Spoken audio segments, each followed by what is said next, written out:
And the first session is Centres for Scientific Public Engagement. And let me introduce Abby, who you should now see on the screen. Abby is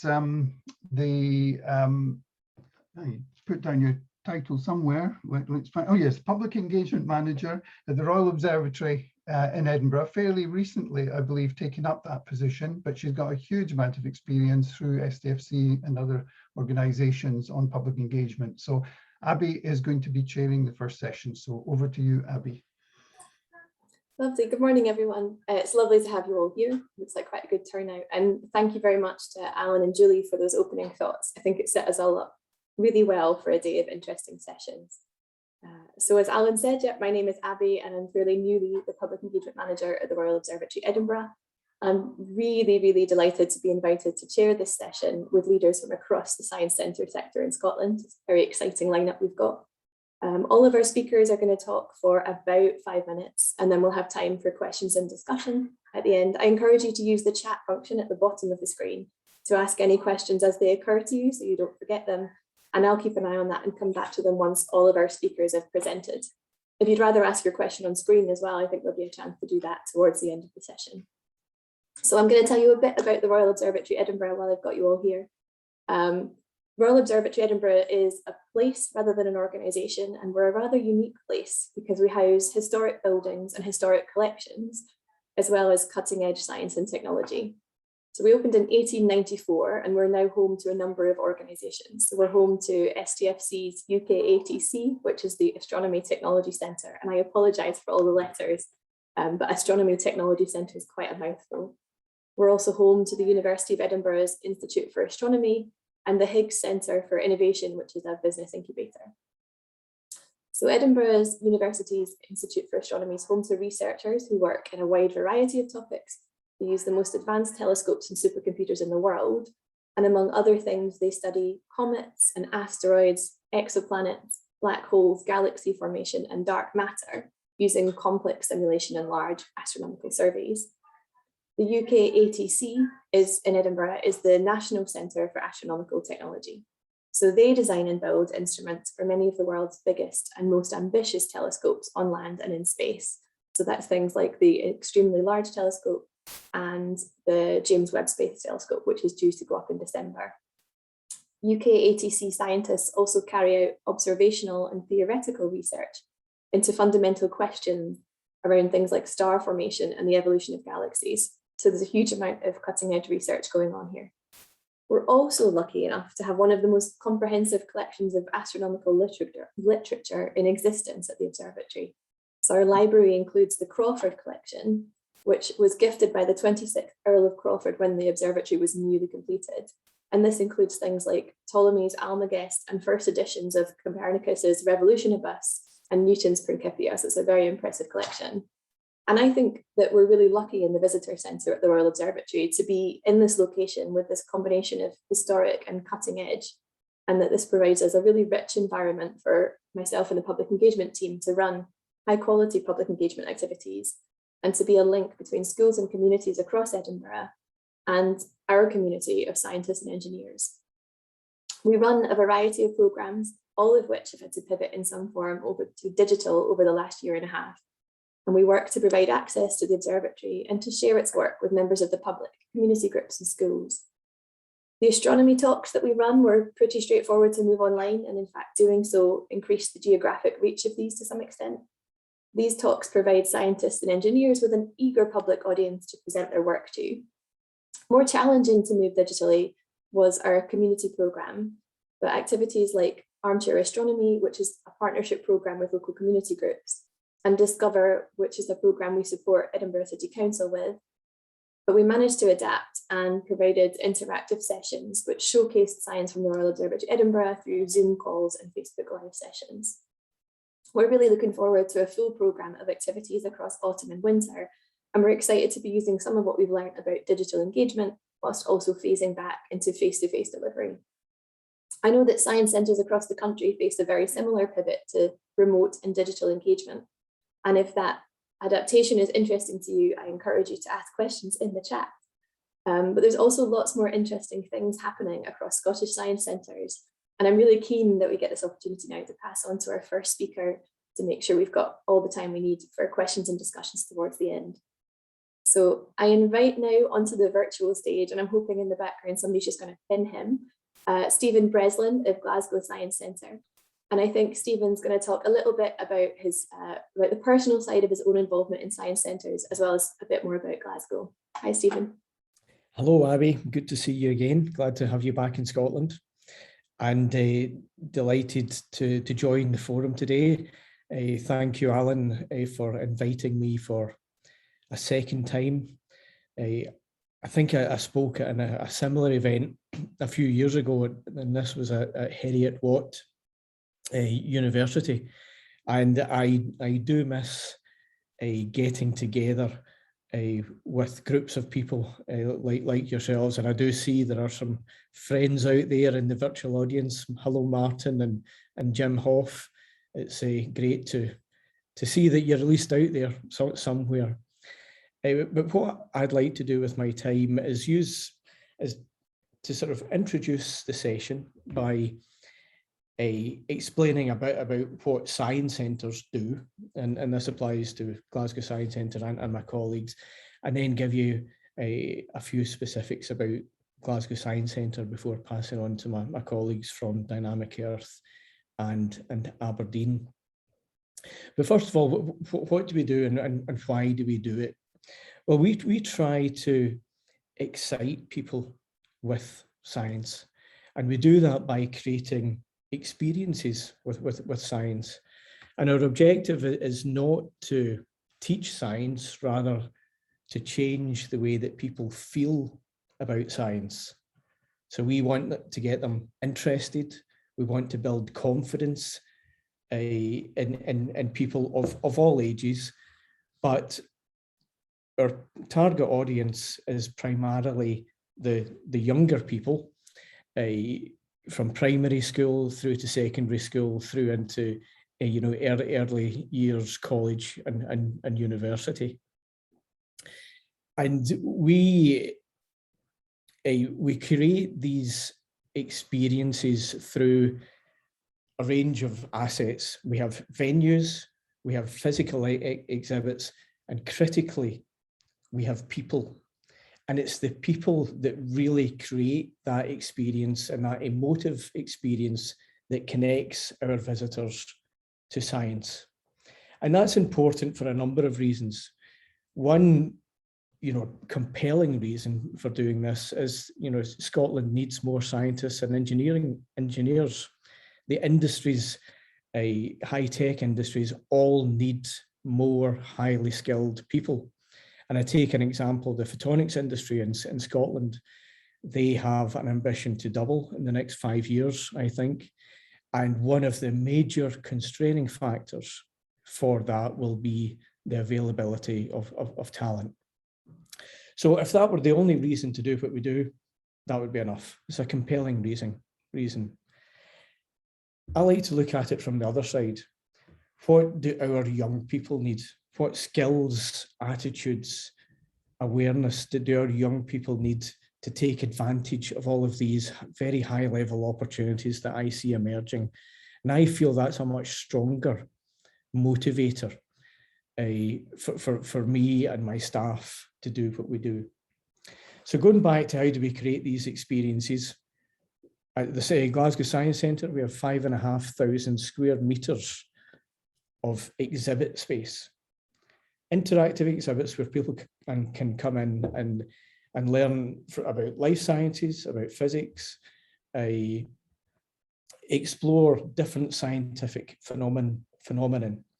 And that's important, but as I said earlier, what really brings the Science Centre to life is people. And we do that with our own science communicators, but essentially we bring in scientists from engineers, from industry, and academia to interact with our visitors.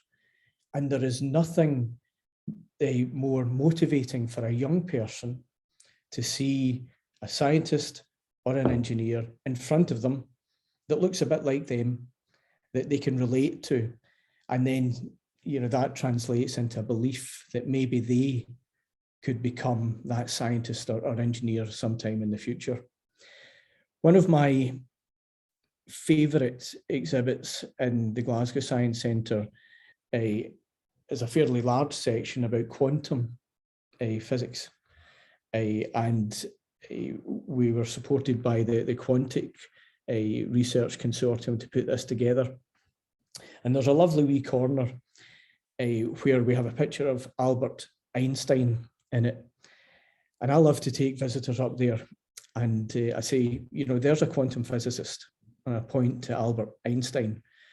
And most people can't relate to that, especially young children can't relate to that. And then I'll turn on 2 videos and I'll have a young lady from Glasgow University and then another young man from one of the universities in the consortium who are quantum physicists. And I say, these are quantum physicists too. And suddenly that connects the young people with quantum physics, and suddenly they can imagine themselves in that role. So that is why we need you to engage with us and to work with us, because that creates the experience and it creates the magic that has the potential to transform lives. The reason I think that you should engage with public, with the public from the various earliest stages of your career is that I feel that if you want support for your science and technology, the public have to at least understand it at a most fundamental level and understand the societal impact that it could have. If you want your science or technology to be adopted by the general public have got to trust it. They can't fear it. And the way that you get to that stage is by communicating to non-experts from the very earliest stages about why your technology or your science is important and the societal benefits that it may bring. So that's why I think it's important for scientists and engineers like yourself to engage with us. And just before handing over to my colleagues, just to talk about some of the other initiatives that we run at Glasgow. For years, we have run week-long festivals called Curiosity Live, where we'll fill the Science Centre with researchers, scientists, engineers who really set out their stall, and then we'll bring in thousands of young people, school children over the week to engage with them. We haven't, excuse me.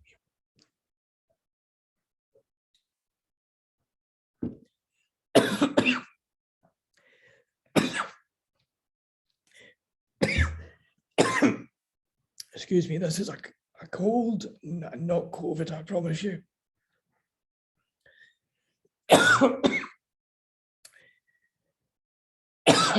Excuse me. We haven't been able to do that physical event for a few years now, but we've taken it all online. And this morning we've launched the third of our digital science festivals called Curiosity Live. And those are live events we'll be streaming over the day, presented by scientists focusing on climate issues. Excuse me.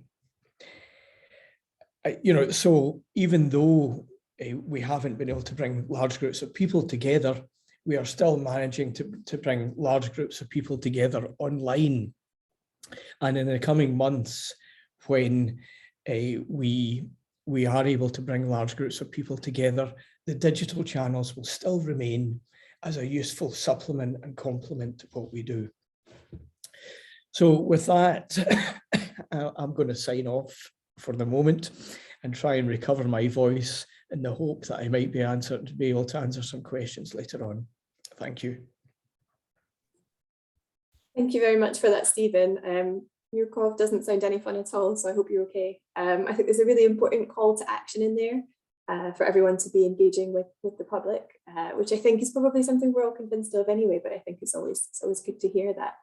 I see there's questions coming in at the bottom in the chat. I'm going to hold on to those until we've heard from all of our speakers, but thank you, Catherine, for being the brave person and getting the first question in there. If anyone else wants to enter one in the chat, I suggest you pop it in down below.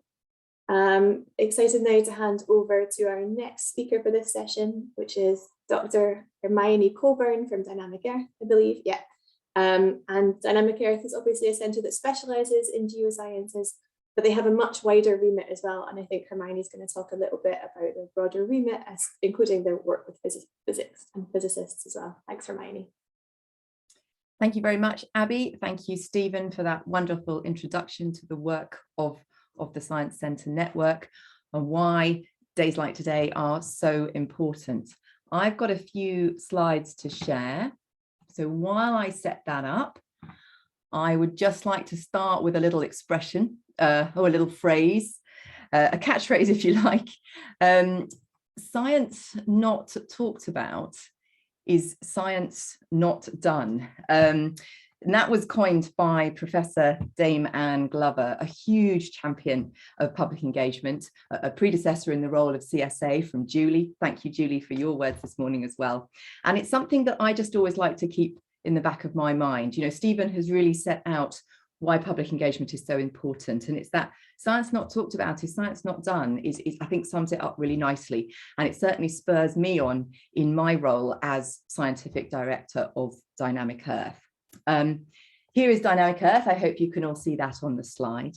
My role is really to ensure that this wonderful place that you see here nestled beneath the Salisbury Crags is a platform for engagement between you, the research community, and the public in all its different guises. And we've heard the reasons that are so compelling for that, the multifaceted reasons that Stephen has set out. And as Abby has just mentioned, we are essentially Edinburgh's Science Centre, but have this particular focus on the Earth story and geosciences and environmental science. And so you might reasonably sit there and ask yourself, if you're not familiar with us, you know, what's that got to do with physics? Well, of course, we've already touched upon this, you know, the Earth story, its place in the universe, a sustainable future, climate change. So much of this is relevant right across the spectrum of STEM subjects and particularly physics. And although we have a focus, we very much cover many, many areas of STEM. To prove that to you, just a few examples that we've done.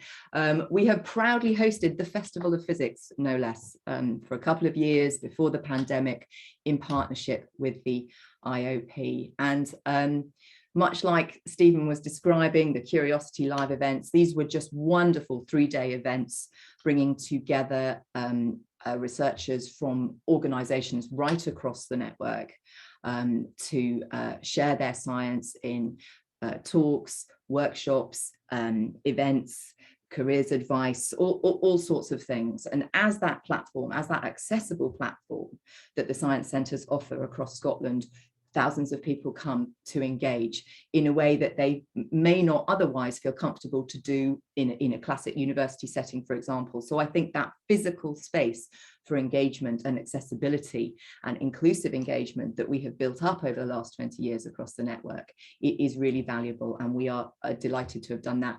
I would do it again in a heartbeat if anyone wants to chat. We talked a lot, I think Abby and Stephen had touched upon this sort of move to digital and online engagement, and how whilst that might have been an aspiration before the pandemic, you know, because of COVID, that's become a reality. And here you see digital workshops that very much touch on themes that I hope you can see yourselves in, destination space. We work with Abby and her crowd up at the Hill on James Webb and communicating that out to the public. We've just done something for Maths Week Scotland, which is this week, on navigation.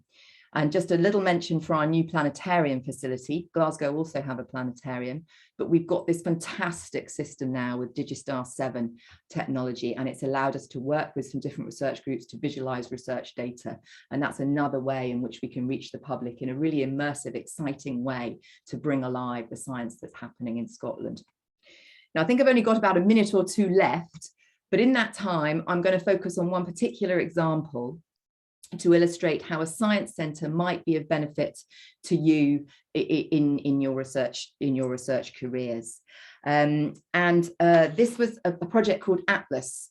Not, I should add, the Atlas that you might all be more familiar with at CERN. This is Atlas, as in a very mouthy acronym, a transatlantic assessment and deep sea ecosystems-based spatial management plan for Europe. Don't worry about the title, but Atlas was a very exciting Horizon 2020 funded initiative led by the University of Edinburgh with 23 international partners all around the North Atlantic, over 70 scientists. There's some stats here, 200 peer-reviewed publications, 45 deep sea research expeditions. It ran from 2016 to the end of 2020.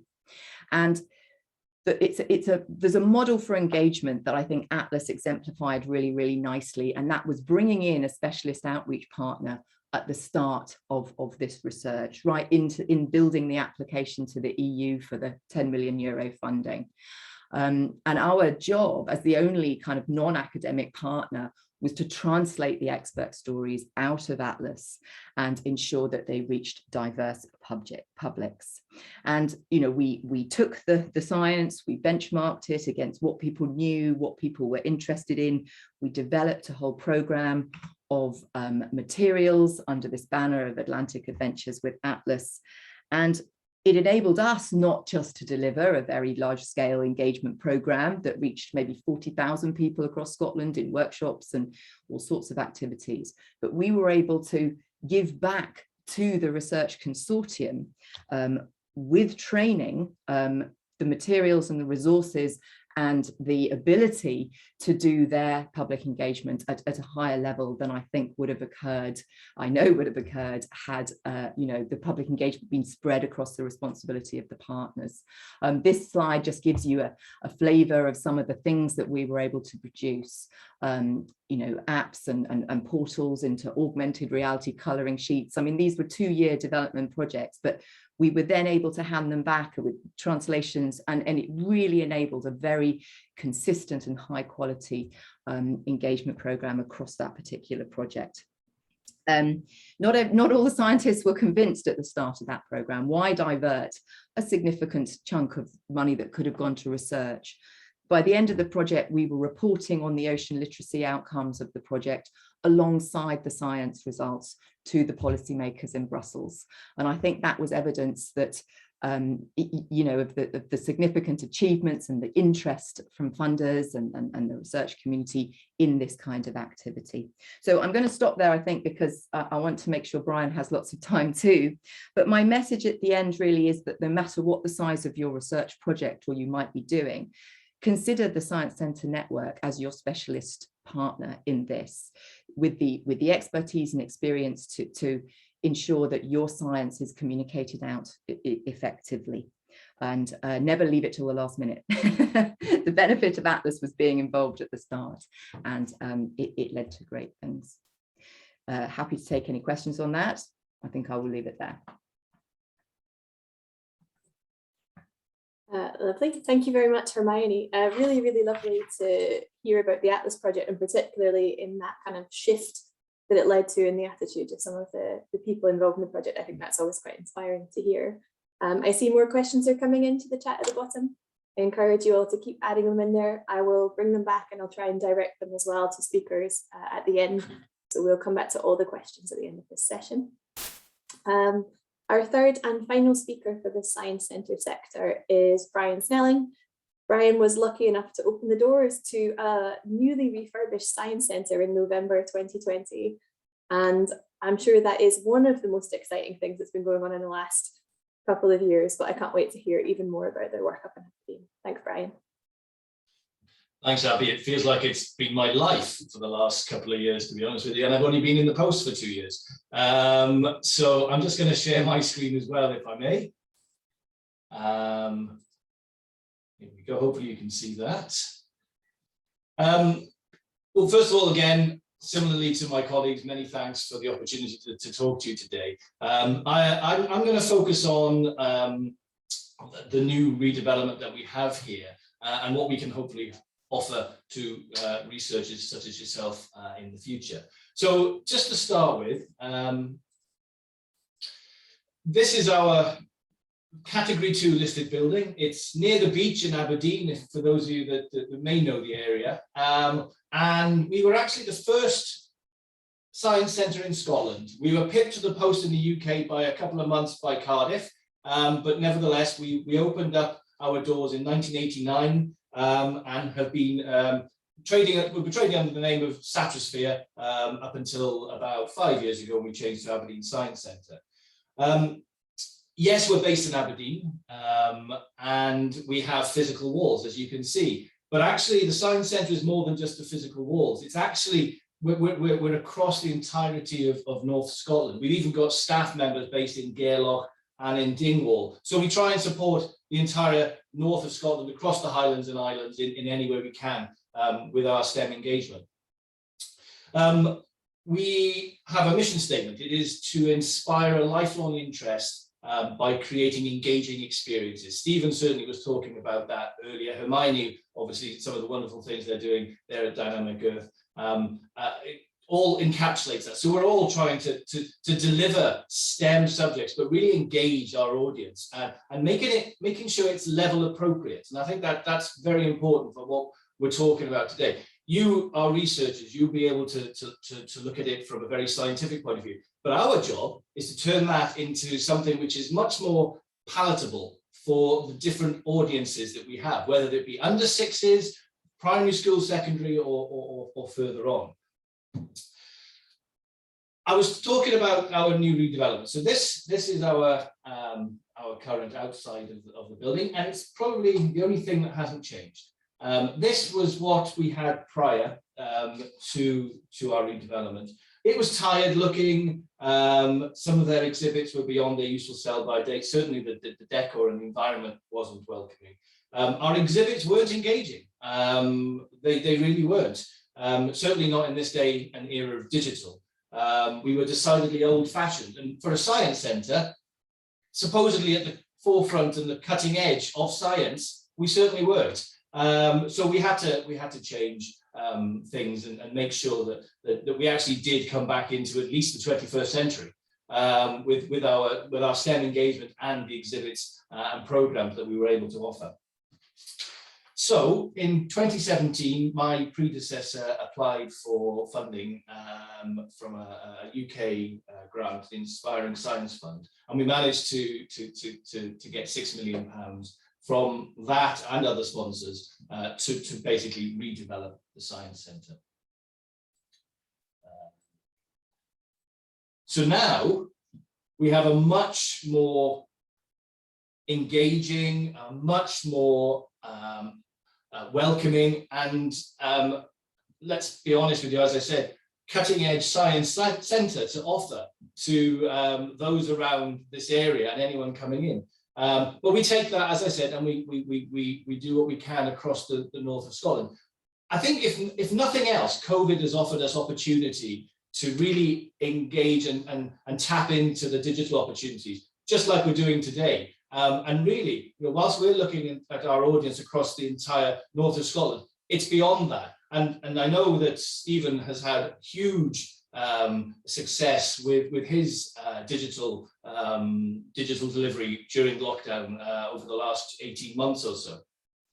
But we have 6 zones in the centre, energy and space being the obvious two that tie in with physics. We also have life sciences, we have make it and test it. We also have a lovely area for our under sixes, as well as the Apito Theatre of Energy. Now, energy has been recognised by the Institute of Physics and by teachers as a difficult subject to teach. So we offer the opportunity to utilize our energy exhibits. We have tidal, we have wave, we have mechanical, we have a lot more than that. And the theatre itself, which I'll show you on my next slide, which allow us some wonderful resources to be able to take that age, that level specific information and be able to explain it to whatever audience we're delivering to. And it's really quite engaging and interactive. I mentioned the Theatre of Energy. So what the Theatre of Energy is, it's a one-of-a-kind immersive experience. The Institute of Physics were actually involved on the steering group in developing this. And what it does, it aims to ask the right questions about energy, its use in the future, where it comes from, the impact it has upon our lives, through an incredible immersive experience. It actually has three elements to it. There's the energy film, which sets the scene for our energy use now and into the future, and about getting the right energy mix. It also talks about climate change and offers a call to action. We have the energy game, which then asks questions about how to get that energy mix right, to keep the lights on in a fictional city. And then we have the energy wall, which is the image on the right-hand side here, which shows that energy is never destroyed. It just changes from one format to another, but in a fun and interactive way that really will engage young people and older people as well, if I'm honest. You really have to experience it to appreciate fully what it does. But in terms of our future and from the point of view of today, we want to be aiming to be an integral part of the STEM education delivery across the north of Scotland. We want to be the first port of call when it comes to STEM engagement. And we want to develop new networks and collaborations to support the above. We now have the facilities and the programs to be able to do that. And I very much look forward to seeing how we could work with many of you. We've been working in the past with the University of Aberdeen and others, not least on things like Explorathon, which has gone really successfully well. And we are collaborating with our colleagues across the Scottish Science Centres on the upcoming COP26 event. We want to develop a young researchers forum, so basically to further our collaboration between ourselves and researchers so that we can look at how we can support the delivery of new scientific research. And also on that particular point, we want to offer a shop window. We are a shop window for research. We can make it level appropriate. That's what we do. So talk to any of us, I think, and we can work with you to support how that might actually work. And I think I just want to finish off by saying, this is one of our taglines. We just want to unleash the power of curiosity. Young minds, older minds, there is that element of curiosity there. So we want to make sure that when they come to Aberdeen Science Centre or any of us science centres, that we are able to really tap into that and allow them to explore STEM subjects going forward. Thank you.